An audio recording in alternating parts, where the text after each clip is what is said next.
ከኢማም አህመድ አልጋዚ የተለኮሰው እስልምናን የማስፋፋት ዘመቻ በኋላ አፄ ገላውዲዮስ እስልምናን በጉራጌ ለማጥፋት ተንቀሳቅሶ ተሳክቶለታል። ከዚህ በኋላ ባሉት 3 ክፍለ ዘመናት እስልምና በጉራጌ ከባድ ፈተና እንደገጠመው በታሪክ ሰናጆች ተከትቧል። በዚህም የተነሳ ሙሉ በሙሉ ለማለት በሚያስደፍር ሁኔታ የእስልምና ብርሃን በጉራጌ ማህበረሰብ ውስጥ መጥፋቱን ድርሳናት ያስረዳሉ። በዚህ ሁኔታ ውስጥ ደቡብ ተጨንቃ ባለችበት ነበር እስልምናን በጉራጌ በአጎራባቿ እንዲሁም በአፍሪካ ቀንድ ዳግም ወደ ቀድሞ ልቅና ከፍ የሚያደርገው ክስተት የተፈጠረው። ከነ ሰይድ አህመድ አልበደዊ ዘር ከኢስሐቅ ልጅ አበር ጎሳ የተገኙት የጠሪቀተል ቃድርያ ፀሐይ የሆኑት ሼህ ሰይድ አበራ ሙዝ ዳግማዊ አብሬት ብቅ በማለት እስልምናን የጠለቀች ጀንበርን ከቀድሞ በበለጠ ሁኔታ ከፍ ያደረጓት። ሸሆቹ እስልምናን ተደራሽ ለማድረግ የተለያዩ መንገዶችን ተጠቅመዋል። ከነዚህም መሃል መስጊዶችን በተለያዩ መዲናዎች መገንባትና የአካባቢው ማህበረሰብ የኢልም ፋናን ማስተዋወቅ ዋነኛው ነበር።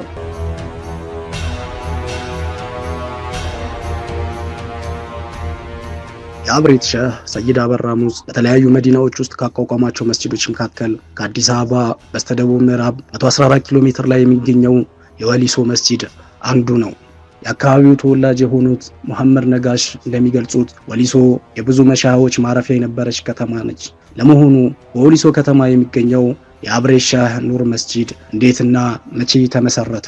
የተመሰረተው በአብሬት ሼህ ስም የተሰየመ እንደ ታሪክም ስንሰማ ቦታዋን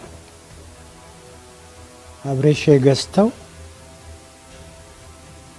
ማረፊያ ቦታ እንደሰሩበት በታሪክም ይነገራል። ያየሁትም ነገር ነው። መስጊዷ ውስጥ በተለይ እሳቸው ከአብሬት ተነስተው አዲስ አበባ ሊወጡ ሲሉ እዚህ ያርፉና እዚህ አርፎ ሰው ጀማዓን ሰብስበው አነጋግረው ከዚህ አዲስ አበባ ሄዱ ነበር። ከአዲስ አበባም ሲመለሱ እዛው መስጊድ ውስጥ ያርፉና ካረፉ በኋላ ወደ አብሬት ይሄዱ ነበር። እኔ በእድሜ ራሱ አንድ ጉርድ ላንድ ሮቨር አለች። በሷን እየመጡ እዛች ቦታ የሚያርፉት ማለት እና የመሰረቱት እሳቸው ናቸው። የተመሰረተውም በኃይለ ሥላሴ ስርዓተ መንግስት ውስጥ የነበረ መስጊድ ነው። የአብሬት ሼህ ሰይድ አበራ ሙዝ ወሊሶ ማረፊያቸው አድርገው የመስጂዱን መሰረት በጣሉ ጊዜ በወሊሶ የነበረው ሁኔታ ምን ይመስል እንደነበር እድሜ ሰጥቷቸው በአይናቸው ያዩትን መሐመድ ነጋሽ እንዲህ እያሉ ያወጉታል። እኔ እንደ ልጅነቴ ብዙ ጀማዓ አለ፣ ወንድ ሴት እሳቸውን የሚከተል ብዙ ተከታዮች አሉ። ባይገርማችሁ ይሄ አካባቢ የወሊሶ አካባቢ የብዙ መሻይኮች አካባቢ ነው። ከአጥባሬ ሼህ ማረፊያቸው ወሊሶ ላይ ነው። ገንባ ሼህ ማረፊያቸው ወሊሶ ላይ ነው። ብዙ መሻይኮች አልከስዬ፣ ጅማ ወለኔ ሼህ ማረፊያቸው በሙሉ ወሊሶ ነው። ስፔሻሊ አብሬት ሼህ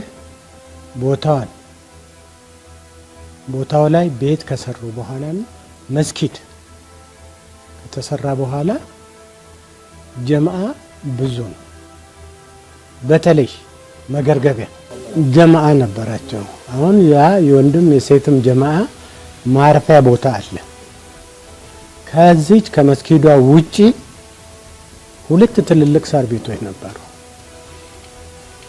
አንዱ ሳር ቤት የወንዶች ነው። ስኔ መገርገቢያ የሚቀመጡበት ነው። አንደኛው የሴት መቀመጫ ነው እና የወንዱ ሳር ቤት ውስጥ መገርገቢያ ሲቀመጡ፣ ሌላ ጊዜ ደግሞ ቁርአን ለመጀመሪያ ጊዜ የተጀመረው በዛች መስጊድ ውስጥ ነው። በአብሬት መስጊድ በዛ በሳር ቤት ውስጥ ይሄ እንጨቱ ምንድነው የሚባለው በዛ ሰዎች ሲያስቀሩ ነበር።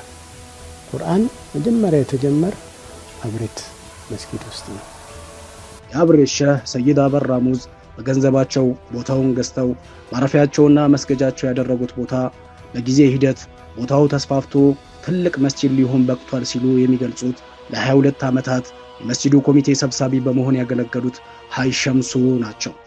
መስጊድ ቦታውን የመሰረቱት እሳቸው ናቸው። የአብሬሽ አበራ ሙዝ ናቸው። ያኔ ቦታው 600 ካሬ ሜትር ነው። 600 ካሬ ሜትር ነው።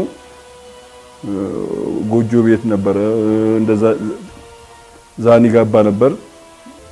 በዛው ስንሰግድ ያስፋፋን በዛኒ ጋባ አድርገን ተጨማሪ አድርገን እየሰገን እያለን ነው።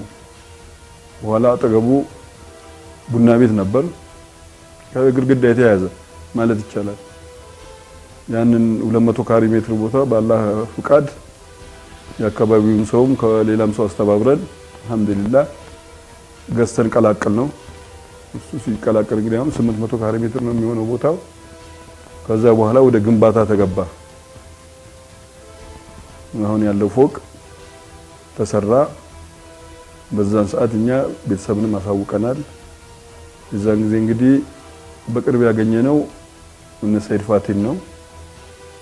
ለምን እዚህ ሌላ ልጅ ስለነበረ ኮሚቴ ውስጥ ስለነበረ የነሱ ቤተሰብ እንግዲህ እነሱ የሚሉትን አረጉልን፣ የሚችሉትን አርገውልናል። አላህ ይራማቸው። አሁንም ሰይድ ሚቅባስም የተወሰነ ነገር አድርገውልናል። በተለይ ያው መጨረሻ ላይ ቁባ ላይ ትልቁን አስተዋጽኦ ያደረጉልን ሰይድ ሚቅባስ ናቸው። በሸሆቹ አርቆ አሳቢነትና በረካ የተመሰረተ መስጂድ በአብሬት ሀሪማ ተርቲብ እንዲሁም በቃጥባሪ ሊቃ ለዘመናት ደምቆ መኖሩን ከ2006 እስከ 2014 ድረስ መስጂዱን በኢማምነት የመሩት ሻህወል እንዲህ እያሉ ይገልጻሉ። አብሬት መስጊድ ላይ ሲሰራ የነበረው ተርቲብ ሙስሊሙን ለማበረታታት ለመሰብሰብ ብለው ከተማ ውስጥ ያለው ያኔ ለመሰብሰብ ተብለው ብዙ ሲስተም እንጠቀም ነበር። ከሲስተሞቹ መካከል አንዱ ዱዓ ፕሮግራም ነው። ዱዓ ፕሮግራም ሁሉም የሚገኝበት የዱዓ ፕሮግራም በወር አንድ ጊዜ እሁድ በቃ ይሰበሰባል ጀማ በመስጊዱ ላይ እና ተሰብስበው ዱዓ ያደርጋሉ። ዝክር፣ አውራድ፣ ራምሳ፣ መንዙማ ያኔ እንደዚህ ዱዓ ፕሮግራም እሁዱ ላይ ይደረጋል። ከዛ ቀጥሎ ደግሞ እስነይን ያኔ ሙሪድ ቀጥበሬ ማለት ነው እንደ አጠቃላይ ከተማ ውስጥ ያሉት እነሱም ይቀመጡበት። ከዛ ቀጣዩ ደግሞ አብሬት ሙሪድም መገርገበያ ማክሰኞ ይቀመጣሉ እና ከዛ በአመት ደግሞ መውሊድ ይከበራል። ከዛ ደግሞ በሁለት አመትም ይሁን በቃ ብቻ አመቱ ሊቃ የቀጥበሬ ሲመጣ እዛ መስጊድ ላይ ይከበራል እና በቃ መስጊዱ ሙሉ በሙሉ በዚህ መልክ ነበረ ሲያስተዳድሩት ኮሚቴዎች ሲያስተዳድሩት የነበሩት ማለት ነው። በዚህ የአብሬት ሻህ ኑር መስጂድ በአብሬት ሻህ ቢመሰረትም በወሊሶ ከተማ ውስጥ በመሻይሆች ተርቲብ በጠበቀ ሁናቴ ኢባዳ የሚሰራበት ብቸኛ መስጂድ በመሆኑ የቃጥባሪ ሙሪዶችን ጨምሮ ሁሉም የሱፍያ ማህበረሰብ በጋራ የሚገለገልበት የወል ቤት ነበር። መስጂዱ በዕለታዊና ሳምንታዊ ተርቲቦች ብቻ ሳይሆን በወርሃዊ ሊቃዎች የሚያሸበረቀ ነበረ። ሁሉ በመሻይሆች የሚሰራ አሁን ሙሪድ አለ እዚህ ከተማ ውስጥ የአብሬት ሙሪድ አለ፣ የቀጥበሬ ሙሪድ አለ፣ በቃ ሱፍዩ አለ። ያው በዋናነት የቀጥበሬ ሙሪድ የአብሬትም ሙሪድ በዋናነት የአብሬቱ ስራ ይሰራል። የቀጥበሬ የሚፈልጉ ሰዎች ደግሞ እስኔን ሊቃ ይቀመጡበት ነበር። ሁለተኛ ያው 5 ወቅት ሰላት ዱዓ አለ ከሰላት በኋላ። ረመዳን ላይ አልፎ አልፎ ረመዳንም ሳይሆን አውራድ አለ ጧትና ማታ። ቋሚነት አልያዝነውም ነበር፣ መጨረሻ ላይ ነበር ወደዛ የገባ ነው። ረመዳን ሙሉ ባዕደል ሰላት ዚክር አለ፣ የረመዳን ዚክር አለ። አስር ላይ አውራድ አለ። የኢሻ ሰላት ከመድረሱ በፊት አውራድ ይባላል። ተራዊ ላይ ዚክር አለ። በቃ ያው የሀድራ ስራ የሱፊዮች ሀድራ ስራ የመሻይኮች ሀድራ ይሰራበት ነበር እስከ መጨረሻ ድረስ። ይህ መስጂድ ለሌሎቹ መስጂዶች ሁሉ በሀገራችን ያጋጠሙ የመንግስት ለውጦችን ተከትሎ ብዙ ተግዳሮቶችንም አስተናግዷል። በደርግ ጊዜ ወጣት ድርጅት ላይብረሪ ሊያደርጉት ሞክረዋል። ለምንድን ነው ሰው የለበትም በሚል መጨረሻ ላይ አጃብዶ አላህ ይተውላቸውና ሞቷል። እሳቸው አሊ የሸረፈዲን አባት የሚባሉ ሼህ አሊ ይባላሉ። እሳቸው ቁርአን አምጥተው እዛ ውስጥ አስቀምጠው የመስጊዱ ሊቀመንበር የነበሩ ገያሽ ከማል ሚናራአቺ ኮከብና ጨረቃ በአንድ ሌሊት ይታያቸው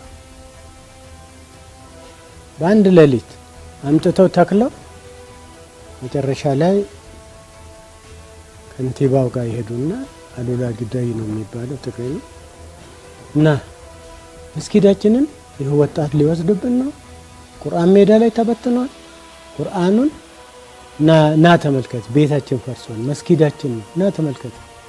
ይዘውት መጡ። ሳዩ ቁርአን ተበትኗል። የለም ላይ ደግሞ ኮከብና ጨረቃ ቁጭ ብላለች።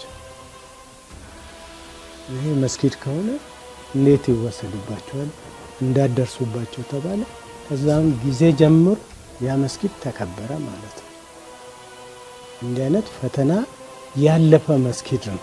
እነዚህና መሰል ተግዳሮቶችን በየዘመናቱ ሲቋቋም ቆይቶ ከትንሽ ሳር ጎጆ ወደ ግዙፍ ህንጻነት መለወጥ ቢችልም ገና ከመሰረቱ በተሰውፍ ድርና ማግ የተጌጠውና በመንፈሳዊ ብርሃን የተነወረው መስጂድ በአብሬት ሀሪማ ተርቲብ እንዲሁም በቃጥባሪ ሊቃ ደምቆ ግን መዝለቅ አልቻለም። ምን ተፈጠረ? ችግሮቹስ መቼ ጀመሩ? እኛ እያስቀራን የእኛን ስም አጠልሽተው እኛ ማስቀራትን ጀምረናል። የት ሲባል አብሬት መስጂድ ላይ አብሬት ሲጀመር መስጂድ ምን ነበር በጀመሪያ የሚሉት ቀብር አለው። የማን ቀብር? እስኪ የአብሬት ሼህ ቀብር ይሄ ቦታ ነው የሚባል አለ? ለአላህ ብላችሁ የአብሬት ሼህ ቀብር እኮ ያለው አብሬት መስጂድ ውስጥ ነው። እነዛ ሰዎች ደግሞ ቀብር ላይ ነው የሚሰግዱት። የት? እኔ አንሷር ቀርቻለሁ። ልጅ ሆኜ እዚህ ነው የተወለድኩት። ወላሂ እኛ መውሊድ ሄደን ስንመጣ እንመታ ነበር፣ እንገረፍ ነበር። ለምን ግን አንቀርም? በየአመቱ አስላችን ይሄ መጣበት መንገድ ነው። ሼህ ሰኢድ የሚባሉ እሳቸው ኢማም ነበሩ። በእሳቸው ኢማምነት ዳዕዋ በጣም እየተፋፋመ ሄደ። ከዛ ዋህብዮች በቃ እኛን ሆን ብሎ መፈለግ ጀመሩ። የፈለጉን ጭራሽ መስጊዱ ሊሰራ በታቀደበት ሀጂ ነጋሽ እንግዲህ ሄደው እንቅስቃሴ አድርገው የመስጊዱን አንዳንድ አስባብ ይዘው መጥቶ ቡና ቤቱ ከመስጊዱ ጋር እንዲጨመር ከተደረገ በኋላ የጠንቋይ መስጊድ ማለት ጀመሩ። ይሄ የጠንቋይ መስጊድ የግለሰብ መስጊድ፣ እናንተ የአላህ ቤት ትታችሁ በግለሰብ መስጊድ ትሰግዳላችሁ፣ በግለሰብ ቤት ትሰግዳላችሁ ብሎ በቃ ብዙ ነገር ተናገሩ። ጭቅጭቅ ነበር። ያው እንግዲህ መካሪ በመምሰል ነው በግለሰብ ስም ተጠራ። መስጊዱን የሚረዳ ሰው አናገኝም፣ የግለሰብ መስጊድ ይባላል የሚለው ላይ ጭቅጭቅ ተፈጠረ። ያን እንግዲህ መጅሊሱ በእኛ እጅ እያለ ማለት ነው ያው እርስ በርስ ነው እንትን እንድልን ያረጉን። መጨረሻ ላይ ኑሯም እንዳጠፋ የአባባም ስም እንዳይጠፋ ተብሎ የአብሬት ሼህ መስጂድ ኑር ሀድራ ተባለ። በዛ ነበር እስከ አሁን ድረስ። አሁን ደግሞ ሀድራ የሚለውን አጥፍተውታል መሰለኝ እነሱ። መጀመሪያ ሙከራ ነበር በእኛም እጅ እያለ ያው እዚህ ከተማ የነበሩ መጅሊሶች እነሱ ነበሩ። ያው መጀመሪያ ሳይታወቅ እኮ ቅልቅል ነገር ነበር። በኋላ ታግለን ነው እነሱም ጠሩ፣ መጅሊሱም ጠራ።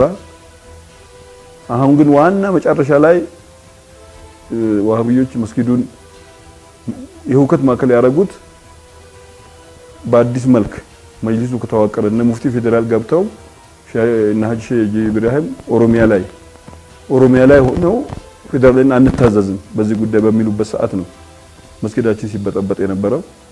በሙፍቲ ሐጂ ዑመር እንድሪስ ሲመራ የነበረው የፌደራሉ መጅሊስ በና ሀጂ ኢብራሂም ቱፋ መቀየሩን ተከትሎ እንደ ብዙሃኑ የሀገራችን መስጂዶች የአብሬት ሼህ ኑር መስጂድም በኮሚቴ ለውጥ ስም የሸሆቹን መንገድ በሚያጥላሉና የሱፍያ ሸሆችን በሚያናወሩ ጀማዎች እጅ ወደቀ። የነበሩት ኮሚቴ እንዲሻሩና ሌላ እንዲመረጥ ተደረገ። ሆቴል ላይ ነው አዳራሽ ላይ ነው የተመረጡት። የመስጊድ ኮሚቴው ደግሞ የተመረጠው በእኛን የተካው ማለት ነው። እንደ መስጊድ እንደ ህዝብ አካባቢ ጀማ ወጥቶ መስጊድ ውስጥ ሳይሆን ምርጫ ያካሄደው ሌላ ሆቴል ውስጥ የአራት ወሊሶ ውስጥ ያሉ መስጊዶች በሙሉ ኮሚቴዎች ተሰብስበው ነው። ነዋሪም እንኳን ራሱ አልተገኘም። አንድ ሰው የተወሰኑ ሶስት ሰዎች ያው ለይምሰል ተብሎ የቀጥባሪ ኮፍያ እንዲያረጉ ተደርጎ ለካሜራ እነሱ ገብተው ምርጫ ውስጥም ከተዋቸዋል። ከተማ ውስጥ ካሉ 13 መስጊዶች አንድ መስጊድ ብቻ ነው በእኛ በሱፊ እጅ ያለው። 12ቱ ላይ እንደዚህ ነገር አልነበረም። ለምን የሚፈለግ ኮሚቴ ስለነበር ማለት ነው። የኛ ኮሚቴ ነው። ሲፈልጉ አንድ ግለሰብ ነው እንዲነሳ ምን ፈልግ ይላሉ።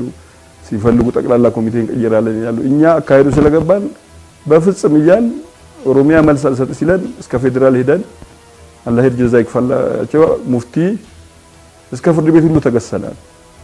በሳቸው ደብዳቤ ነው በሙፍቲ ደብዳቤ ነው። ፍርድ ቤትም ይሄ የሃይማኖት ጉዳይ ነው አያገባኝም አላስገድድም ብሎ ቆይተን መጅሊሱን አጠቅማን መስጊዱን አጠቃላይ ተረከቡን ሙፍቲ ከተነሱ በኋላ ነው። ሙፍቲ ከተነሱም በኋላ ቢሆን ጥያቄው አልበረደም። እንደውም ተጋግሎ ሲመጣ እኛ ሌላ መሄጃ ስላልነበረ ቀጥታ ፌደራል መጅሊስ ሼህ ኢብራሂም ቱፋ ጋር ነው ይሄን ነው ሄድን። ስንሄድ አንዳንድ እዛ ውስጥ አሉ የሚባሉ ሱፊዮችን እንዲተባበሩ ሞክረናል። የተባበረን ሰው አላገኘንም። አባባን ይዘን አባባ ሰይድ ሚቅባስን ይዘን ሄድና መጨረሻ ላይ ሲከፋብን እዚህ 3 ቀን ቀጠሮ ተሰጠን። በ3 ቀን ውስጥ ከሚመለከተው አካል ማገጃ ካላመጣችሁ መስጊዱን ታስረክባላችሁ የሚል እንትን ሲመጣብን አባባን ይዘን ሄድን። መጣት አልহামዱሊላህ እሳቸው አላህ ይራማቸው በዛ በደከመ ጉልበታቸው መኪና አስነስተው ሄደው ነገሩ ለሼህ ኢብራሂም ማለት ነው። ይሄ እንትኑ የኔ ነው አድራው እኔ ነኝ የማስተዳድረው። አሁን ያሉት ኮሚቴዎች ደግሞ የኔ ኮሚቴዎች ናቸው እና ያለም ችግር ካለ አብረን ብናየው ይሻላል ተብሎ በዛ ተስማምተን ደብዳቤ ማገጃ ተጻፈልን። ለኦሮሚያ እንዲጻፍልን ታዘዘ።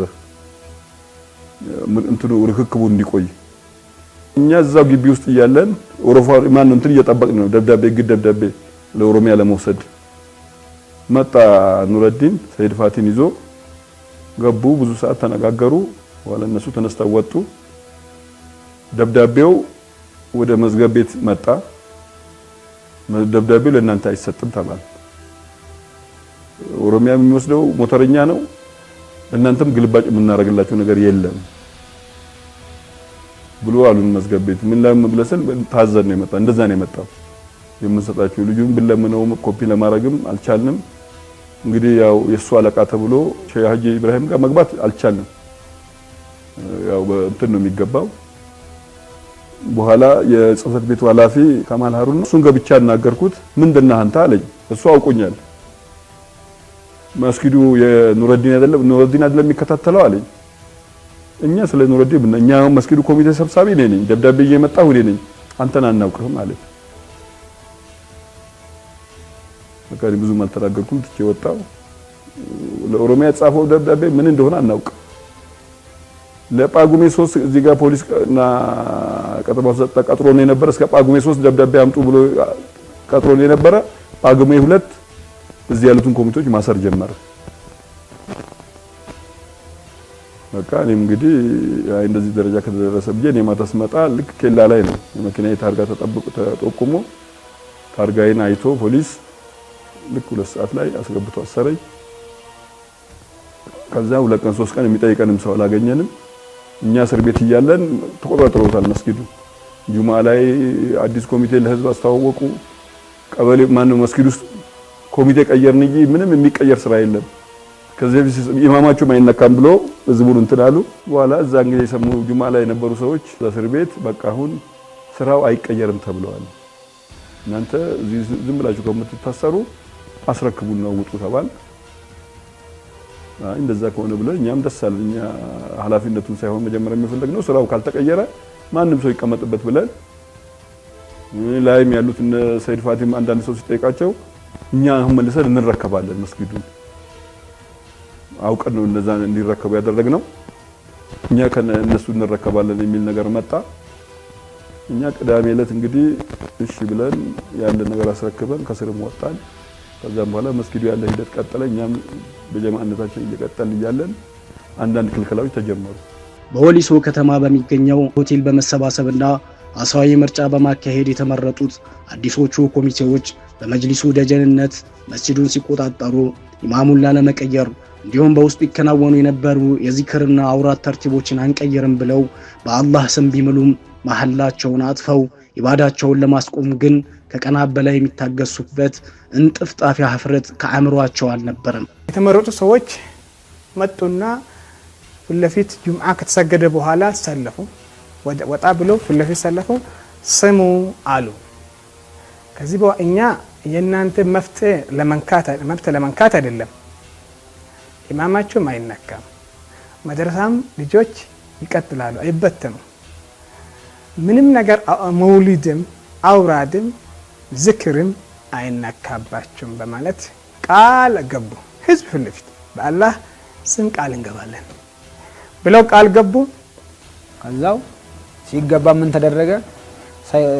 የጭንቅላት ስራ አይደለም እየሰሩ ነው ያሉት። ሰው ሞላ።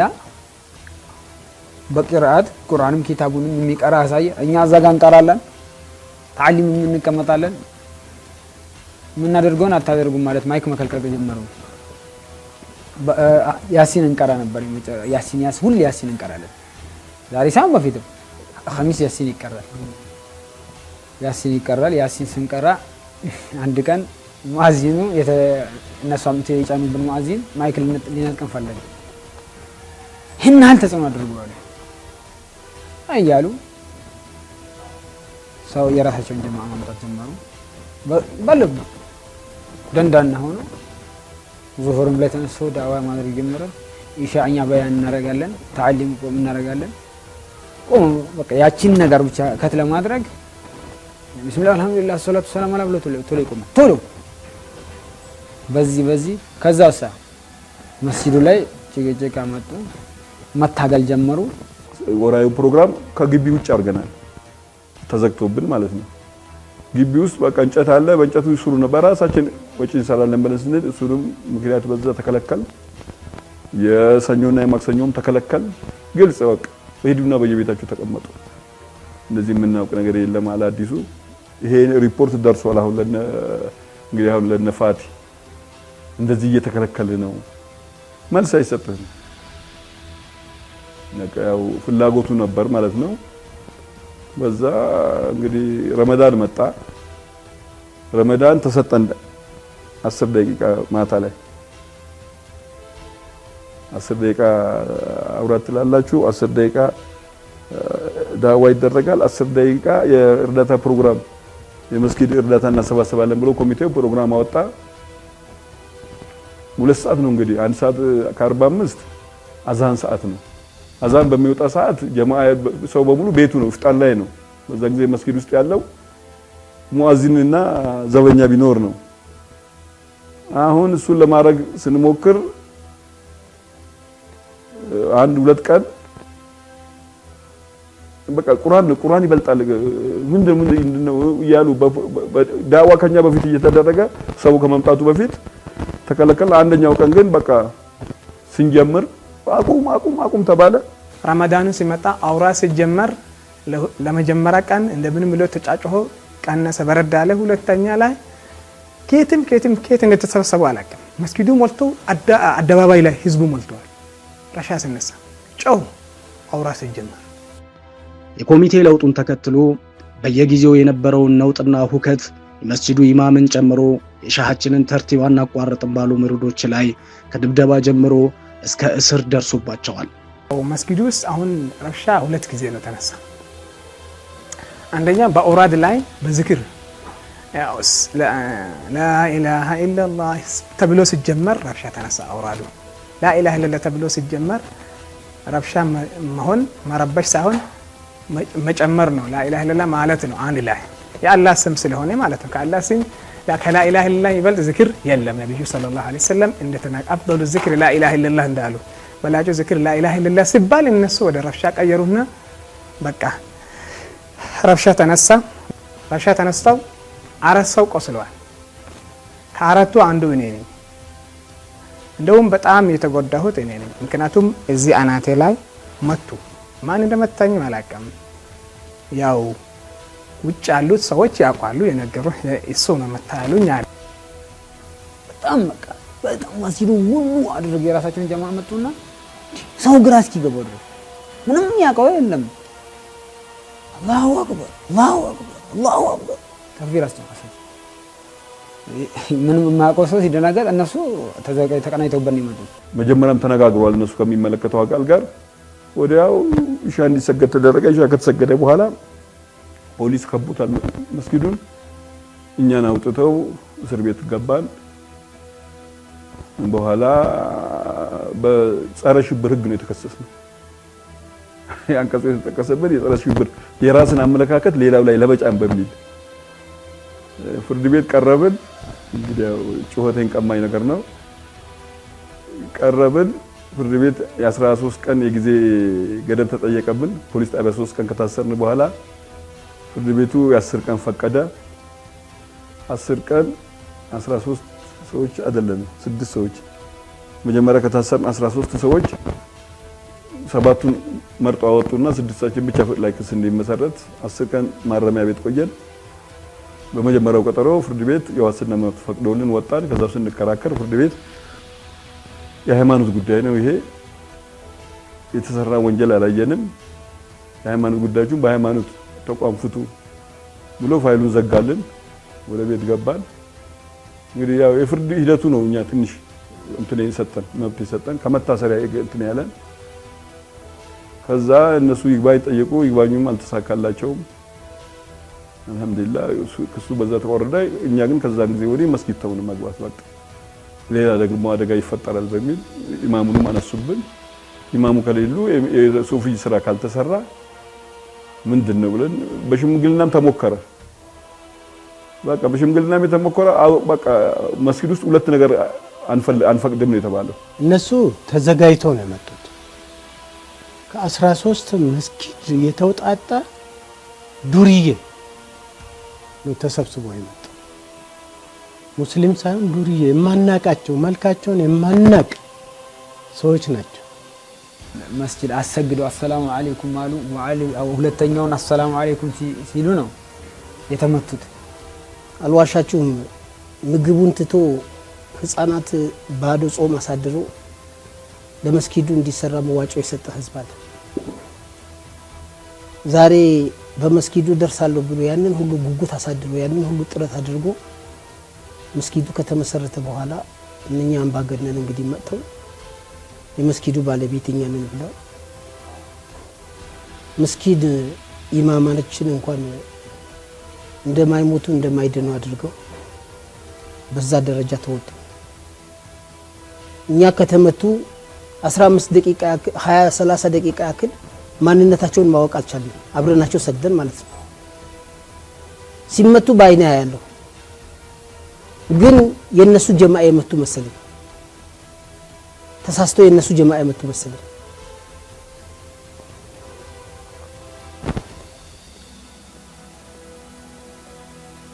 ለብዙ ሰዓት ነፍሳቸውን አጥተው ሲፈራፈሩ ሲፈራገጡ ከዛ በኋላ እኔ እሳቸው መሆናቸውን ካወቁ በኋላ ጮህኩኝ።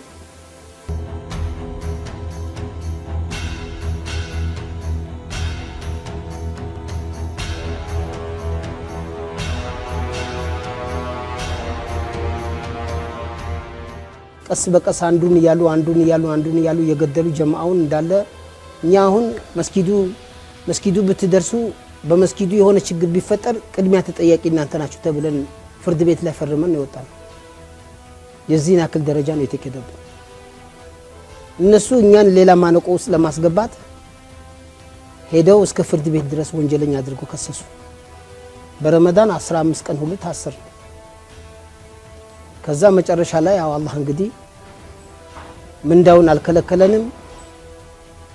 እነሱ ተበቀልናቸው ሲሉ ለኛ እኮ ትልቅ ኸይር ነው የሰራቸው እንዳልኳቸው እኔ ለኛ ትልቅ ኸይር ነው። አላህ እንግዲህ ለሰሃባዎቹ ለመሻኢኮቹ የሰጣቸው ጀዛ ነው ለኛም አላህ ያለበሰን እንጂ እኛ ምን ጸጸትበት ነገር የለም። እናንተ በሰራችሁት ክፉ ከተጸጸታችሁ እንጂ ለኛ ምንም ጎዳችሁ ነገር የለም። በእድሜያችንም ስንመኘው ስንፈልገው የነበረ መታሰር በሐቂቃ በላ ኢላሃ ኢላላህ እናንተ ለብር እኛን ደብድቦ ከመስጊድ ያስወጡ ወሃቢይ ልጆቻቸው ልጁ አንዳንድ እንትሮቹ ባጃጅ ነው ከዛ በኋላ ሽልማት ተገዝቶ የተሰጣቸው። አሁን ከፎቁ ምድሩ አንዱ ክፍል ለነዛ ለተደባዳቢዎች ተመድቦ ተደራጅተው አንዱ ክፍል እንዲሰሩበት ካፌ ከፍቶ እንዲሰሩ ነው የተሰጣቸው። ለዛ ዓላማ ነበር እኛን ደብድቦ ያስወጡት። ለሐቂቃ ላ ኢላሃ ኢላላህ ነበር።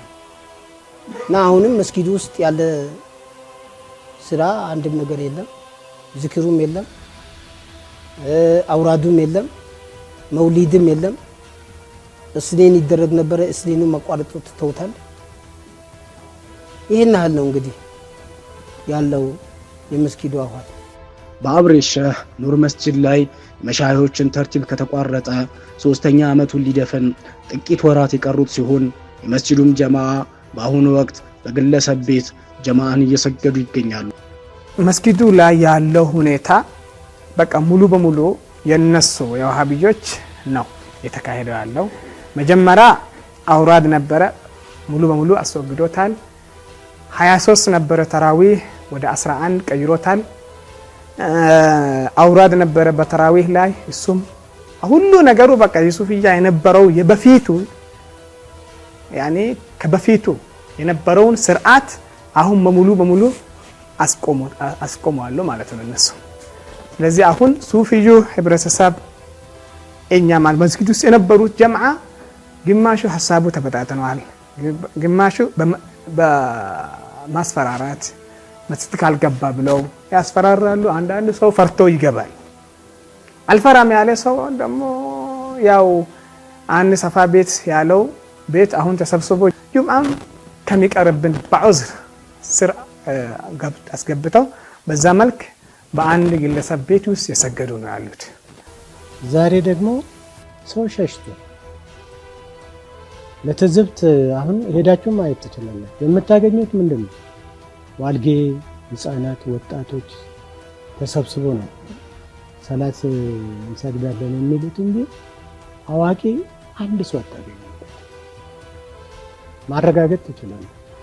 በአሁኑ ሰዓት እዛ መስጊድ ውስጥ የለም ስራ፣ ምንም ስራ የለም። በሩ ላይ ባንዲራ መስቀል አይቻልም። አስፋልት ዳር ነው ያለ። እንኳን አደረሳችሁ የሚል እንኳን ተከልክለን እንኳን አደረሳችሁ ለመውሊድ የሚለው እንትን እኔ መስጊድ ሱቅ ላይ ነው የሚለጠፈው።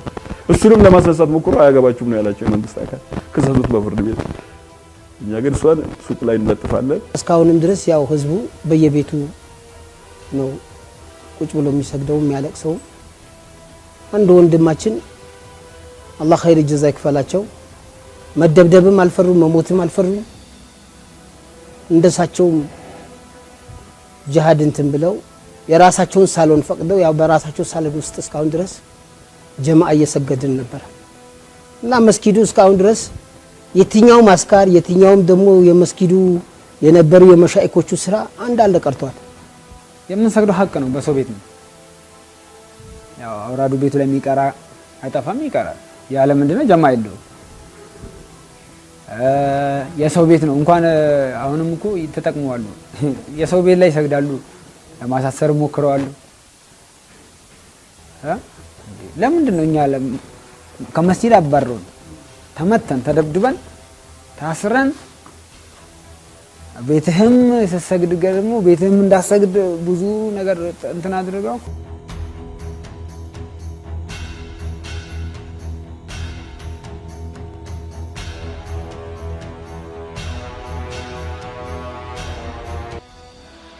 ኑር መስጂድን በማስነጠቅ ሂደት መጅሊሱ የጎላ ሚና ቢኖረውም ዋና ተዋናዩ ግን ኑረዲን ደሊል በማለት የመስጂዱ የቀድሞ ኮሚቴ ሰብሳቢ ሀይ ሸምሱ እንዲህ ብለው ይገልጻሉ። ከጀርባ ያው ዋና በሽምቅ እኛን ሲያጠቁ ነው የነበሩ ኑረዲን ደሊል ናቸው።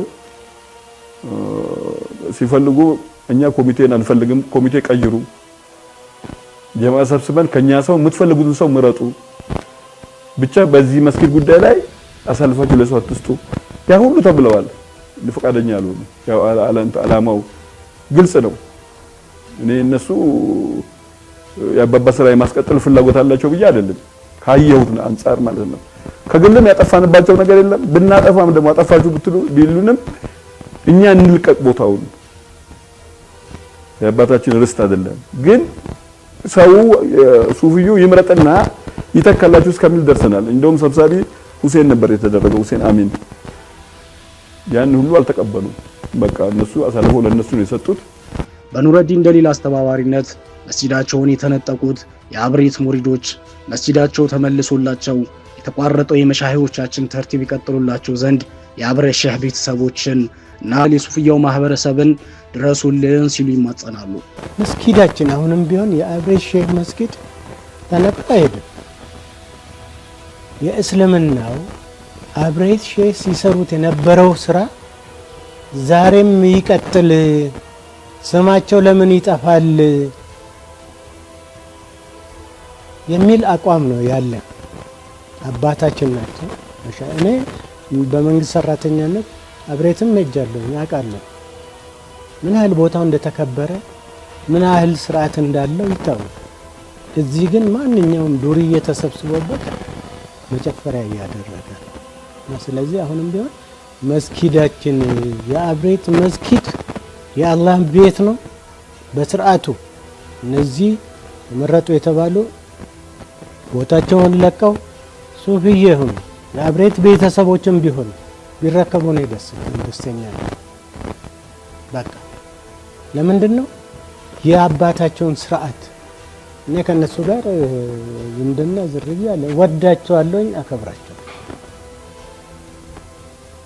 ልጆቻቸው ይህንን ትኩረት አድርገው የአባታቸውን ፈለግ ተከትለው አካባቢው ላይ የአካባቢው ህዝብ የወሊሶ ህዝብ የሚሰጣቸውን ያህል ክብር ለልጆቻቸው ይሰጣል ዛሬ ቢመጡ እና እንደዛ ቢደረግና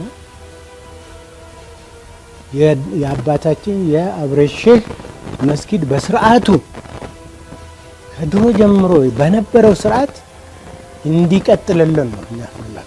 አሁን በወሊሶ ያለ በአጠቃላይ ሱፊዩ ማህበረሰብ በጉጉት እየጠበቀ ነው።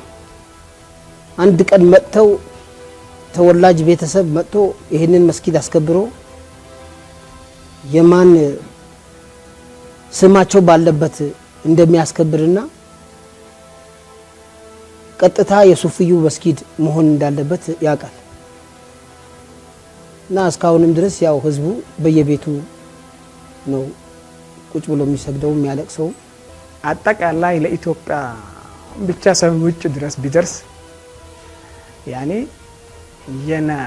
የዚህ የመሻይኾቹ ከመጀመሪያ ከአንይ ዳንይ ከዛ አብሬትይ ቀጥበሪ ሁሉም ኢትዮጵያ ሼኽ አልአባድር ኑር ሁሴን የወሊሶን የአብሬት ሼህ ኑር መስጂድን በአሻጥር አሳልፎ የሰጠው ኑረዲን ደሊልና በቦርድ ለማስተዳደር በመደራጀት ላይ ያለው የና አዩብ ደረባቸውና ባጢል ጥምረት የአብሬት ሀድራና ሀሪማ ላይ እጁን በማስገባቱ በጊዜ ሂደት በሸዎቹ ሀድራ ላይ የሚደርሰው ጉዳት ሳይታለም የተፈታ ነው።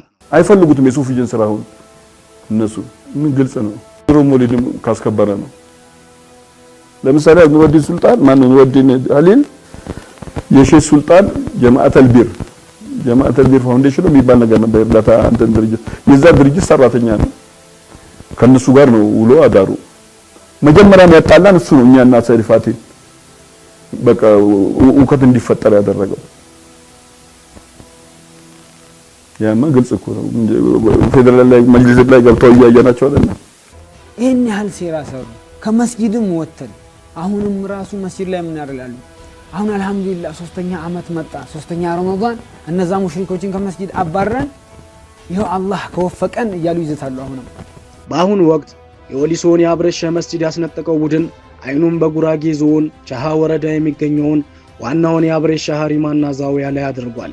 በተመሳሳይ መልኩ አትከፋፍሉን፣ ሁሉ ሙስሊም አንድ ነው፣ እኛ ስናስተዳደር የሚቀንስ የአብሬትዬ መንገድ የለም በማለት የማታለል ስራውን ማህዱ ብሎ ጀምሮታል።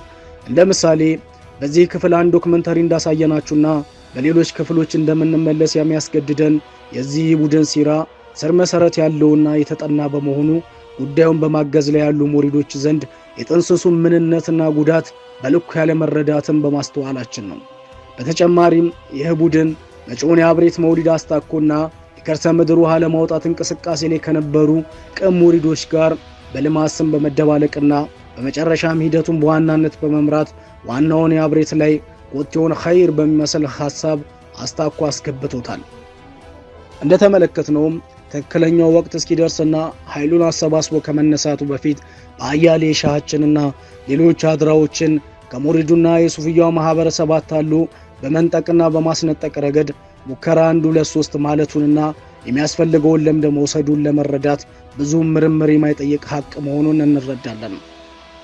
የሚገርመውም ይህንን ስራም ለማሳለጥ ጉዳይን በደንብ ያልተገነዘቡ የሸሆች ልጆችንና ቤተሰቦችን እንደ ዋና መሳሪያ አሁንም ይጠቀማል። ኑረዲን ደሊል አሁንም በሚያሳዝን መልኩ ቤተሰቡንና አንዳንድ ሙሪዶችን የአባባን ኪታብ በመቅራትና ወዳጅ መምሰል የትወና ስራውን በመስራት ብቻ አሳመኑ ለንጥቂያው የሚሆን አቅም አደራጅቶ ጨርሷል። በሌላ በኩል ይህንን ለማድረግ ከመጅሊሱ ውስጥ በነበረው ኃላፊነት የሸሆቹን ወዳጆች ስልጣን በማስነጠቅ ሂደት ላይ ተሳትፎ ለስራው ምቹ የሚሆኑ ሰዎችን ወደ አመራርነት የማምጣት ሂደት ላይ በአግባቡ ስራውን በመወጣቱ የአብሬትን ለመንጠቅ ድጋፍ አገኛለሁ በማለት ትክክለኛ ወቅት አሁን መሆኑን ተረድቶ ስራውን በነቂስ ከግብረ አበሮች ጋርም ጀምሯል። ይህንን ቡድን በሀገር አቀፍ ደረጃ የመሻይሆችን መንገድ አዘማኝነን ሙስሊም አንድ ነው አትከፋፍሉን አንድ ነን ብሎ ቅዱስ መስሎ ገብቶ ከጨረሰ በኋላ አይኑን በጨው አጥቦ ሙሽሪክ የቢድዓ ሰው የኩፍር ጀማና ሌላም ብሎ ከእምነት ስፍራችን ገፍቶ ከሚያስወጣን ቡድኖች ውስጥ አንዱ እንጂ ሌላ አይደለም። በሚያሳዝን መልኩ ብዙሃኑ ነገርን የሚረዳው ንጥቂያው ሲገባደድ በመሆኑ የወሊሶ መስጂድና ሀድራ ጥሩ ምሳሌ ነው። በሌሎችም ተመሳሳይ ምሳሌዎችና በሌላ ጥንቅር እንመለሳለን። የነገ ሰው ይበለን።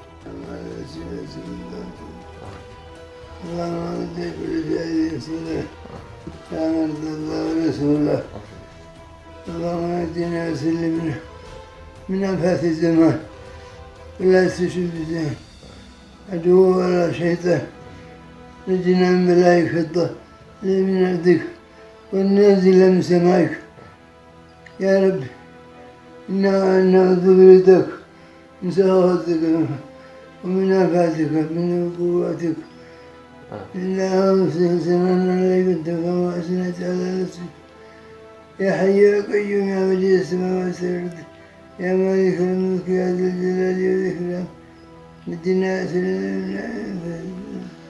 ولا تسلط علينا بذنوبنا من لا يخافك ولا يرحمنا.